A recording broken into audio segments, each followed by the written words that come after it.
Hey guys, it's Dr. Anderson at Life Essentials Chiropractic in Missouri City. Today I want to talk to you if you got a physical job and you need to bend and move and lift, especially heavy objects or even repetitive things over and over again. There's some really simple things, but some really important things that you can do to mitigate your risk of injury. So you might have heard some of this before, but it's important to look at because I still see it every single day. And sometimes it's the most benign thing, right? So you've all heard that saying, it's the straw that broke the camel's back. That is a true situation. So there's two ways that people hurt their back. Sometimes people hurt their back lifting something really heavy or something awkward. But what I have found is much, much more common that really surprises people once we actually get deep into their case, that they're surprised to actually find out when they get their testing done, is that if you did something really simple where you just moved a little bit a certain way, or you picked up something, but it was kind of just something light and you don't understand, you're like, wow, that's kind of strange, why'd that hurt my back? Many times that's because you've had a pre-existing issue from repetitive actions, little by little by little over time, creating wear and creating mechanical issues. And then one day your body just failed under that load and it buckled. And that's usually what happens when it's something you have no explanation for why something so simple hurt your back. So we're gonna talk about how to not only, prevent the big heavy lifts, but over and over and over again for 1 year or 3 years or 5 years or 25 years. This is important to consider all the time. Even if you feel strong and healthy as you're doing it now, if you keep lifting the wrong way over time, it can start to build up inside and create a problem, right? So some simple concepts to understand is that, one, normal human anatomy is the side of the spine is like a spring.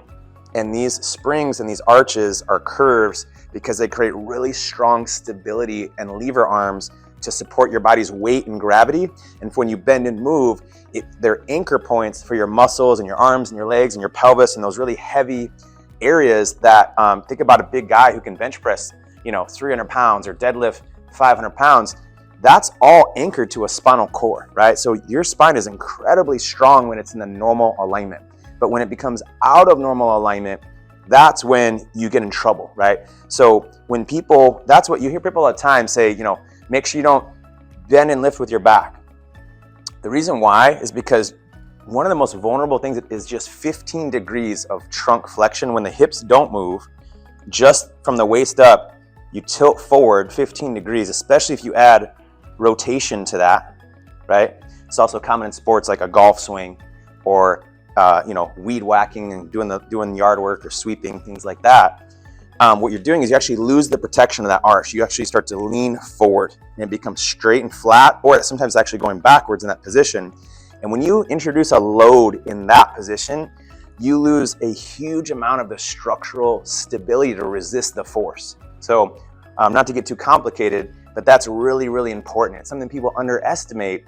It's not the weight of the item sometimes, it's how it's the position of your body and how much force it can withstand with the laws of physics, right? So the answer to that is you can keep that arch, that strong, healthy arch, by getting in, if you ever played sports, you might remember your coach says, get in an athletic position, right? So what does that mean? That means we get down, right? And it doesn't have to be dramatic, even just a slight bend to the hip into the knee. In this position, you don't really have to bend the back. In fact, I could go down here and I could pick something all the way off the floor and I can come back up, and that motion, 90% of the motion is still in my knee and my hip bending, almost like you're gonna do a squat motion. And the back doesn't have to bend so much, especially even with rotation. If you go down, you have to lift something, or you're doing things like this that are repetitive, even especially repetitive actions are really important, because that's where people get this little small amount of weight or small thing that doesn't seem very forceful. It's kind of benign, but you do it over and over and over again, and in one day it creates the same exact buckling of the body.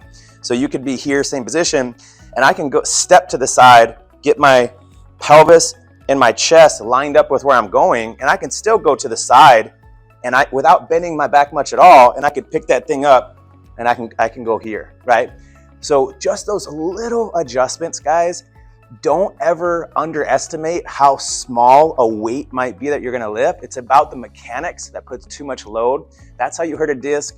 That's how you pinch a nerve going on your leg.